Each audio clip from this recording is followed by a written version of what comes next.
కాదు, ఏ ఒక్కటి కూడా అవాస్తవాలు చెప్పడమో కాంగ్రెస్ నాయకుల్లాగా రేవంత్ రెడ్డి లాగా బట్టగాల్చి మీదేసే ప్రయత్నమో మేము చేయలేదు. ఎందుకంటే కేసీఆర్ గారు మా అందరికీ నేర్పింది ఒకటే, ఎన్నో త్యాగాలతోని పోరాటాలతోని తెలంగాణ సాధించాం. మనకు రాజకీయాల కంటే కూడా రాష్ట్రం ముఖ్యం, రాష్ట్ర ప్రజల ప్రయోజనాలు ముఖ్యం. అధికారంలో ఉన్న ప్రతిపక్షంలో ఉన్న రాష్ట్ర ప్రయోజనాల కోసమే పనిచేయాలనేదే కేసీఆర్ గారు ఎప్పుడు కూడా మాకు చెప్తూ ఉంటారు. అందువల్ల ఈరోజు కూడా ఒక బాధ్యతాయుతమైనటువంటి ప్రతిపక్షంగా ఈ కాళేశ్వరం ప్రాజెక్టు మీద, కాళేశ్వరం అనేది definitely it is a life line to the state of Telangana. ఇది ఒక జీవధార. ఈరోజు ఈ కాళేశ్వరం మీద కేవలం రాజకీయాల కోసం కాంగ్రెస్ పార్టీ దుష్ప్రచారం చేయడం కోసం, బురద జల్లడం కోసం, రాజకీయ లబ్ధి పొందడం కోసం ఈ ప్రాజెక్టును మరమ్మతు చేయకుండా తాత్సారం చేసే ప్రయత్నం చేస్తుంది. అంటే రాష్ట్ర ప్రయోజనాల కంటే రాజకీయ ప్రయోజనాల మీదనే కాంగ్రెస్ పార్టీ ఎక్కువ దృష్టి పెడుతూ బురద జల్లే ప్రయత్నం చేస్తుంది. అందువల్ల ఈ ప్రజెంటేషన్లో చాలా వివరంగా మీకు చెప్పే ప్రయత్నం చేస్తాం. అందరికీ సాఫ్ట్ కాపీసు, హార్డ్ కాపీస్ కూడా పంపిస్తున్నాం. రెండు, ఒకటేమో ఈ బ్రీఫ్ ప్రజెంటేషన్, ఒకటి పీపీటీ మీ అందరికి షేర్ చేశాం. రెండవది కాళేశ్వరం ప్రాజెక్టు మీద వాస్తవాలు, అంటే వక్రీకరణలు, వాస్తవాలు, వివరాలన్నీ కూడా మీకు అందిస్తూ ఉన్నాం. ఈ రెండు బుక్స్ కూడా మీ అందరికీ ఇచ్చాం, దయచేసి చదవండి. మీరు ప్రజెంటేషన్ అయిన తర్వాత ఇంకేమైనా డౌట్స్ ఉంటే కూడా ఐ విల్ క్లారిఫై. మీ అందరికీ ఒక నోట్బుక్, పెన్ కూడా ఇచ్చాం, నోట్ చేసుకోండి. లాస్ట్లో I will answer all your questions and doubts. Yeah please. నేను కూడా ఈరోజు రాజకీయ విమర్శలు చేయట్లేదు, ఓన్లీ వాస్తవాలు చెప్పే ప్రయత్నమే చేస్తున్నా. పొలిటికల్గా చాలా వేదికలు ఉన్నాయి, మాట్లాడతాం, కానీ today I will try to explain the brief facts on Kaleshwaram. ముందుగా అసలు కాళేశ్వరం అంటే ఏంటి? పదే పదే రేవంత్ రెడ్డి గారు కాళేశ్వరం కుప్పగూలిపోయింది అని ఒక స్టాండర్డ్ డైలాగ్ కొడుతూ వస్తూ ఉన్నాడు. వాస్తవానికి కాళేశ్వరం అంటే 3 బ్యారేజీలు, 15 రిజర్వాయర్లు, 19 సబ్స్టేషన్లు, 21 పంప్ హౌస్లు, 203 కిలోమీటర్ల టనెల్లు, 1531 కిలోమీటర్ల గ్రావిటీ కెనాలు, 98 కిలోమీటర్ల ప్రెషర్ మెయిను, 141 టీఎంసీల సామర్థ్యం కలిగిన రిజర్వాయర్లు, 530 మీటర్ల ఎత్తుకు నీటిని ఎత్తిపోసేటువంటి వ్యవస్థ, 240 టీఎంసీల నీటి వినియోగం. ఇది మొత్తం కాళేశ్వరం యొక్క సమాహారం.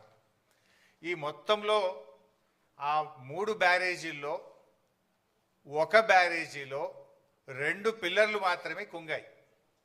అంటే మీకు 15 రిజర్వాయర్లు ఇంటాక్ట్ ఉన్నాయి, 19 సబ్స్టేషన్లు ఇంటాక్ట్ ఉన్నాయి, 21 పంప్ హౌస్లు ఇంటాక్ట్ ఉన్నాయి, 203 కిలోమీటర్ల టనల్ ఇంటాక్ట్ ఉంది, 1531 కిలోమీటర్ల గ్రావిటీ కెనాల్ ఇంటాక్ట్ ఉంది, 98 కిలోమీటర్ల ప్రెషర్ మెయిన్ ఇంటాక్ట్ ఉంది, 141 టీఎంసీల రిజర్వాయర్లు ఇంటాక్ట్ ఉన్నాయి, ఈ లిఫ్ట్ సిస్టమ్ ఇంటాక్ట్ ఉన్నది. ఆ 3 బ్యారేజీల్లో ఒక బ్యారేజ్ మేడిగడ్డ, దాంట్లో 85 పియర్స్ ఉన్నాయి. రెండవ బ్యారేజ్ సుందిల్లా, అందులో 74 పియర్స్ ఉంటాయి. మూడవ బ్యారేజ్ అన్నారం, అందులో 64 పియర్స్ ఉన్నాయి. సో అన్నారంలో ఉన్న 64 పియర్సు బ్యారేజ్ ఇంటాక్ట్, సుందిల్లలో ఉన్న 74 పియర్సు బ్యారేజు ఇంటాక్ట్. మేడిగడ్డ బ్యారేజీలో 85 పియర్స్లో 2 పియర్స్ మాత్రమే కుంగినాయి. అంటే కాళేశ్వరంలో ఉండే ఇన్ని కాంపోనెంట్లలో ఒక బ్యారేజ్ మేడిగడ్డ, ఆ మేడిగడ్డలో 85 పియర్స్లో 2 పియర్స్ మాత్రమే కుంగినాయి. దానికి మొత్తం కాళేశ్వరమే కుప్పగూలింది అనేటువంటి ఒక దుష్ప్రచారాన్ని చేసేటువంటి ప్రయత్నం గత కొంతకాలంగా కాంగ్రెస్ ప్రభుత్వం చేస్తుంది.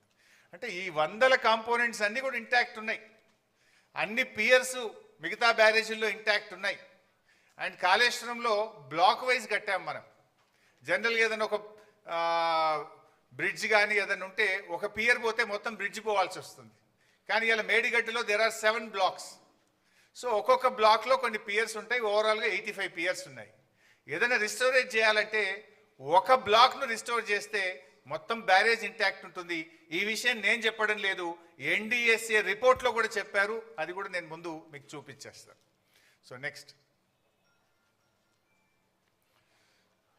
అయితే ఈ మధ్యకాలంలో మీరు చూస్తే ఇది మొత్తం కాళేశ్వరం యొక్క సమగ్ర స్వరూపం.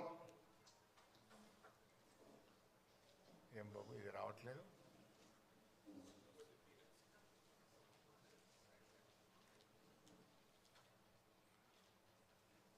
ఇది వస్తుందా బాబు? సో మీరు గమనిస్తే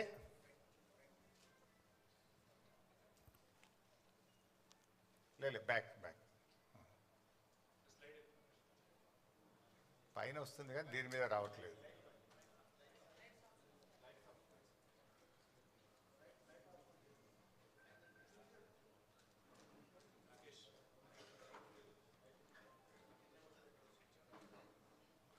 పర్లేదు, నేను ఐ విల్ ఎక్స్ప్లెయిన్ హియర్.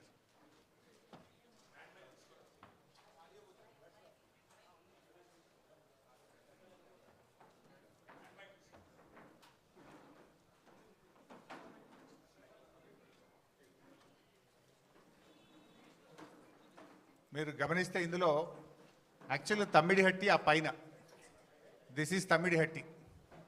ఈ తమ్మిడిహట్టి దగ్గర నీళ్లు లేకపోతే మనం తమ్మిడిహట్టి ఈ సోర్స్ నుంచి ఇక్కడ ఎల్లంపల్లికి నీళ్ళు తెచ్చుకునే ప్రొవిజన్ ఉండేది.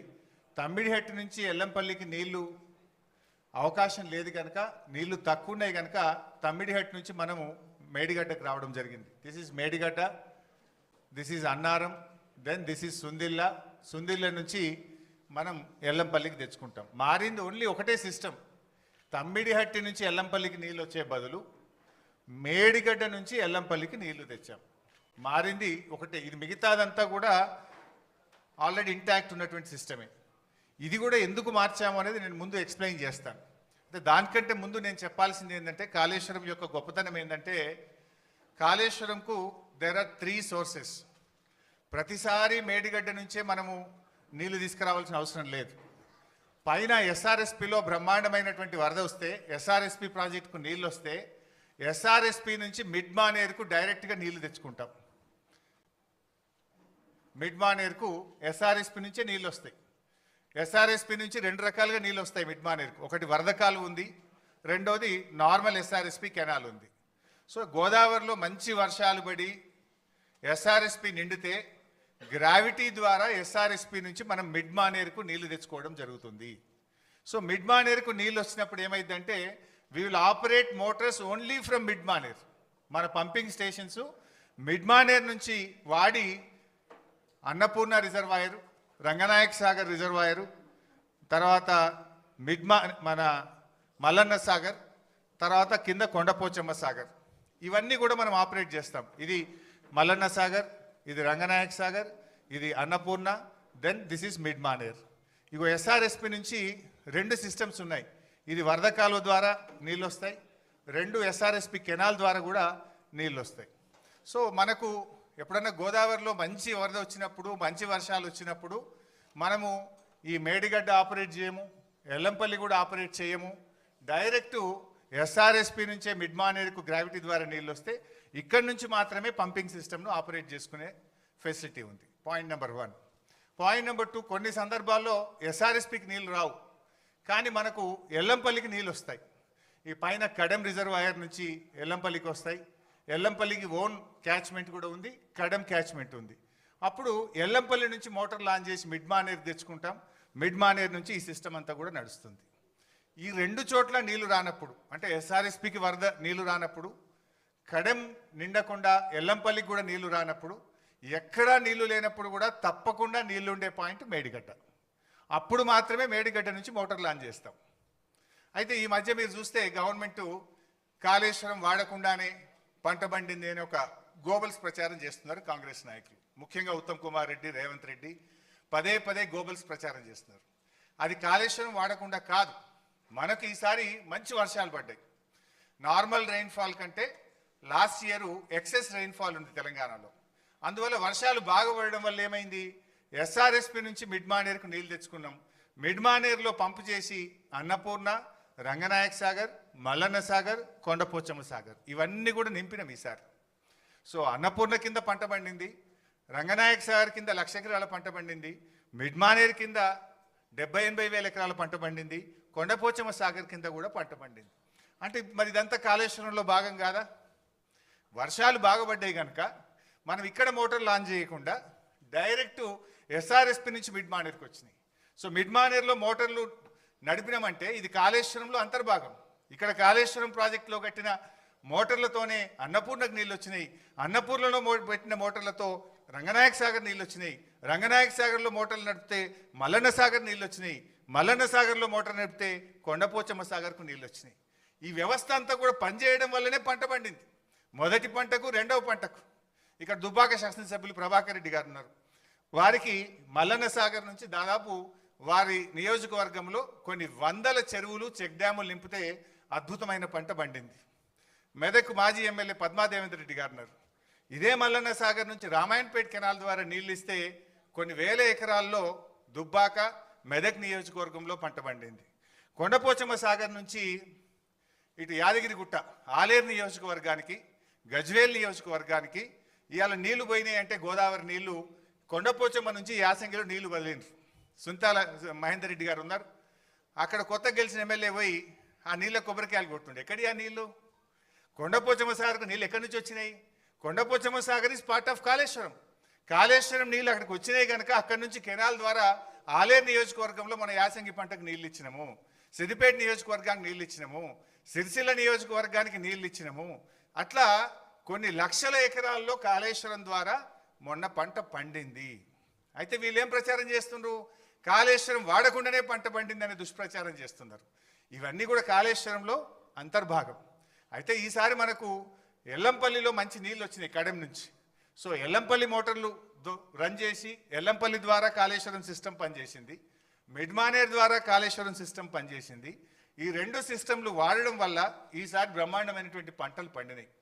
వేలాది చెరువులు నింపినాం, వందలాది చెక్ డ్యాములు నింపినాం, నేరుగా కెనాల్స్ ద్వారా కూడా వేలాది ఎకరాలకు లక్షలాది ఎకరాలకు కాళేశ్వరం ద్వారా ఈసారి నీళ్ళు ఇచ్చినాం. అయితే this year is a good year. వర్షాలు బాగుపడడం వల్ల మనము మిడ్మానేర్ ఎల్లంపల్లి నుంచి మాత్రమే కాళేశ్వరం సిస్టమ్ నడుపుకున్నాము, దాని ద్వారా పంట పండింది. సో ఇప్పటిదాకా జరిగిన ప్రచారం ఏదైతే ఉందో వీళ్ళు రేవంత్ కానీ ఉత్తమ్ గారు చేసేది పూర్తిగా కాళేశ్వరం లేకుండా పంట పండింది అనేటువంటిది పూర్తిగా సత్యదూరమైనటువంటిది. So Kaleshwaram has 3 sources. మంచి వర్షాలు పడితే ఎస్ఆర్ఎస్పి మిడ్మానేర్ నుంచి సిస్టమ్ నడుపుతాం, యావరేజ్ రెయిన్ఫాల్ ఉంటే ఎల్లంపల్లి మిడ్మానేర్ సిస్టమ్ నడుపుతాం, బ్యాడ్ ఇయర్ అయితే వర్స్ట్ ఇయర్ అయితే కూడా మనము మేడిగడ్డ నుంచి నీళ్లు తీసుకోవడానికి there are 3 systems. Current bill మీద కూడా కొందరు మాట్లాడుతుంటారు. వర్స్ట్ ఇయర్ మాత్రమే మనము Medigadda to Annaram, Annaram to Sundilla, Sundilla to Yellampalli, Yellampalli to Mid Manair మొత్తం సిస్టమ్ నడుపుతాం. సో గుడ్ ఇయర్ ఉన్నప్పుడు ఏమవుతుంది? ఓన్లీ 50% ఆఫ్ ద మోటార్స్ మాత్రమే నడుపుతాం మంచి వర్షపాతం ఉంటే. యావరేజ్ ఉంటే మనకు ఎల్లంపల్లి నుంచి నడుపుతాం, బ్యాడ్ ఇయర్ ఉంటే మేడిగడ్డ నుంచి నడుపుతాం. సో అందువల్ల కాళేశ్వరంకు 3 సోర్సెస్ ఉన్నాయి. సో ఈ సంవత్సరం కూడా కాళేశ్వరంతోని వానకాలం పంట పండింది, యాసంగి పంట పండింది, భూగర్భ జలాలు పెరిగినాయి. మొన్నటిదాకా ఏదైతే కాంగ్రెస్ పార్టీ కాళేశ్వరం లేకుండా పంట పండిందని చెప్పిందంతా కూడా పూర్తిగా సత్యదూరమైనటువంటి విషయం. ఇన్ఫ్యాక్ట్ బీఆర్ఎస్ గవర్నమెంట్ రాకముందు ప్రాజెక్టుల ద్వారా చెరువులు నింపే ఫెసిలిటీ లేదు.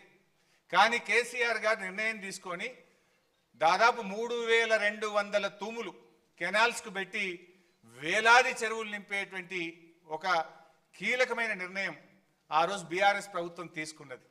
అందువల్లనే ఇప్పుడు ఈ ఫ్లడ్ ఫ్లో కెనాల్ ఇది కూడా ఒక రిజర్వాయర్గా మారిపోయి ఈ ఫ్లడ్ ఫ్లో కెనాల్కు 2 వైపులా చొప్పదండి, జగిత్యాల, కొరుట్ల నియోజకవర్గంలో ఈ ఫ్లడ్ ఫ్లో ద్వారా కూడా పెద్ద ఎత్తున చెరువులు నింపే కార్యక్రమం కూడా జరిగింది. వాగుల్లో కూడా ముఖ్యంగా మొన్న కూడా నేను పంపినాం. ఈ మన మిడ్మానేర్ నుంచి మొన్న ఎండాకాలం దుబ్బాక నియోజకవర్గంలోని కుడవెల్లి వాగు నీళ్లు వదిలితే మన ముస్తాబాద్లోని అప్పర్ మానేర్ ప్రాజెక్టు నిండింది. అదేవిధంగా కొండపోచమ్మ సాగర్ నుంచి హల్దీ వాగులో నీళ్లు వదిలితే నర్సాపూర్ నియోజకవర్గం సుంతా లక్ష్మారెడ్డి గారి నియోజకవర్గంలో దాదాపు 10ల సంఖ్యలో చెక్ డ్యాంలలో వెల్దుర్తి, కొల్చారం, కౌడిపల్లి ఆయా మండలాలకు నీళ్లు వెళ్ళి బ్రహ్మాండంగా ఆ ప్రాంతంలో పంటలు పండినాయి. మన యాసంగిలో కూడా పంటలు పండినాయి. సో కాళేశ్వరం ద్వారా మనము యాసంగిలో కూడా బ్రహ్మాండమైనటువంటి